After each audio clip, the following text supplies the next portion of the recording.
At 1:23 in the morning on April 26, 1986, an operator at Chernobyl pressed the button designed to shut down Reactor 4.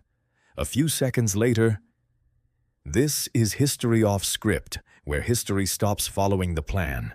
It exploded, which is not normally what you want from the emergency shutdown button.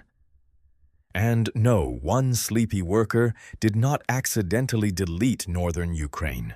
Chernobyl needed a dangerous reactor, a delayed experiment, exhausted operators, hidden safety flaws, and management insisting everything was still perfectly fine.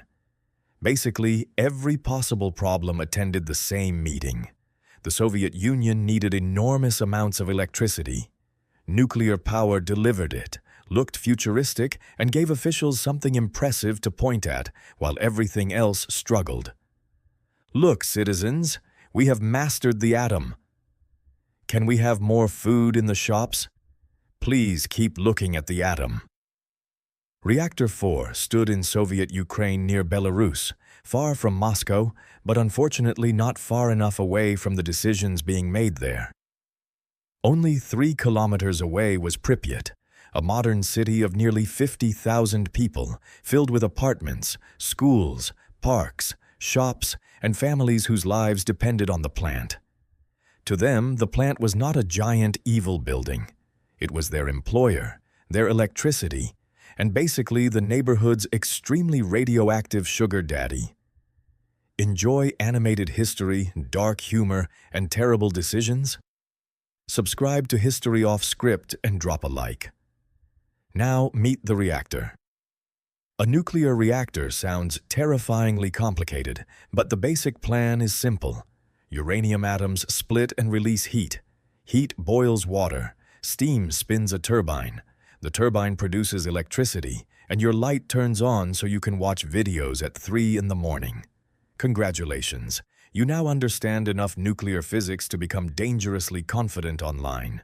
Chernobyl used an RBMK reactor. Imagine the nuclear reaction as a house party. Graphite is the host inviting more guests. Come inside, bring your friends, bring their friends too. Water is security, cooling everyone down. Please stop jumping on the furniture. And who invited 30 more neutrons? And the control rods are the police, entering the core to end the party. Music off. Everyone out. Go home. Unfortunately, these police officers kicked open the door, brought another speaker, and then wondered why the party became louder. Here was the first problem. In this reactor, when water became steam, the nuclear reaction could grow stronger. More steam meant more reaction. More reaction meant more heat. More heat created even more steam. The reactor was basically encouraging itself.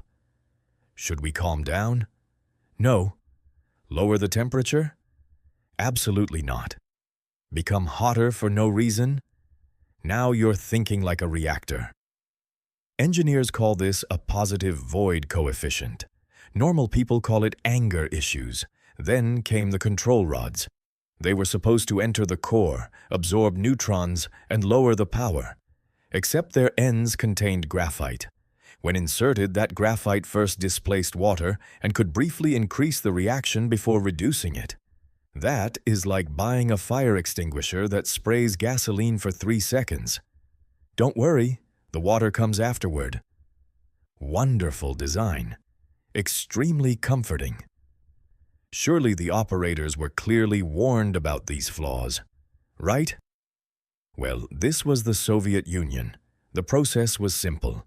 Discover the problem, write a report, stamp it classified, lock it inside a cabinet, and assume the laws of physics did not have permission to read government documents. On April 25th, Reactor 4 was preparing to shut down for maintenance.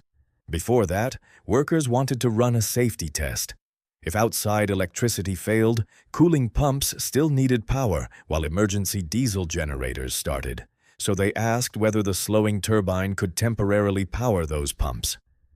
Honestly, that was reasonable. The generators were slow, the pumps were essential, and the test was meant to cover the dangerous gap between losing power and restoring it. The problem was not the question. The problem was everything that followed. The reactor was supposed to be lowered carefully to the correct power, but the electrical grid still needed its electricity, so the shutdown was delayed for hours. The day shift prepared the test. The evening shift waited. Then the night shift arrived and inherited an unstable reactor, a giant instruction binder, and possibly history's worst workplace handover. Here is the reactor. Okay. Here is the experiment. Right. It should have happened hours ago. Of course. Management still wants it tonight. Anything else? Yes, please do not destroy northern Ukraine.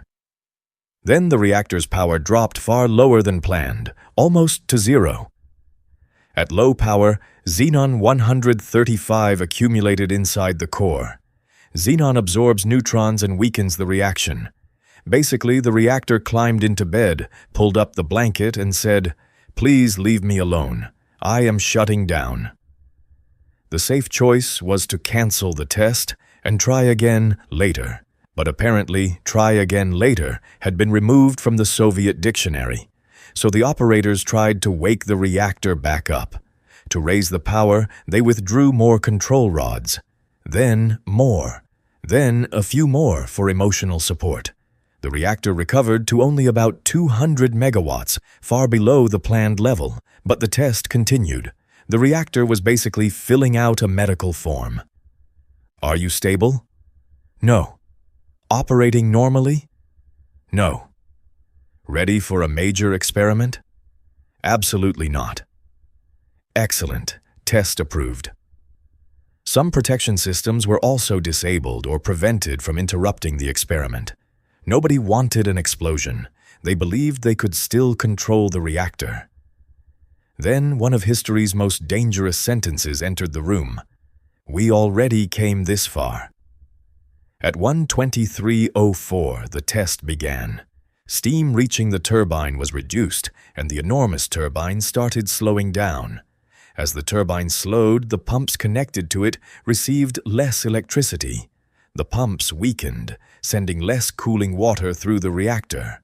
More water became steam. And remember, in this reactor, more steam meant more reaction. The cooling test was now reducing the cooling. Excellent. The gauges began climbing. At first, that reading looks strange. Then, that reading looks very strange. And finally, why is the nuclear reactor speedrunning? The reactor was becoming unstable faster than the operators could understand what the controls were telling them. At about 1:23:40, the AZ-5 emergency shutdown button was pressed. Every control rod was ordered into the core. This should have ended everything, but because so many rods were withdrawn, their graphite sections entered first and briefly increased the reaction near the bottom. Power surged violently. The button did not cause every earlier mistake, but under these exact conditions, the final attempt to save the reactor helped destroy it. Outstanding emergency feature. Fuel channels ruptured. Water flashed into steam. Pressure blasted upward and lifted the massive shield above the core. The roof was destroyed. Another explosion threw burning graphite and reactor pieces across the building. Reactor 4 was no longer safely contained inside a nuclear power plant. It was open to the night sky. Inside the control room, some workers still believed the reactor was intact. They had been taught that an RBMK could not explode. The manual said it was impossible. The building outside was on fire, but the manual seemed very confident. Workers were ordered to pump water into the reactor. One problem: the core was no longer where a reactor core should be. Firefighters raced toward the plant expecting an ordinary roof fire. Burning graphite covered parts of the building, and radiation levels were already deadly.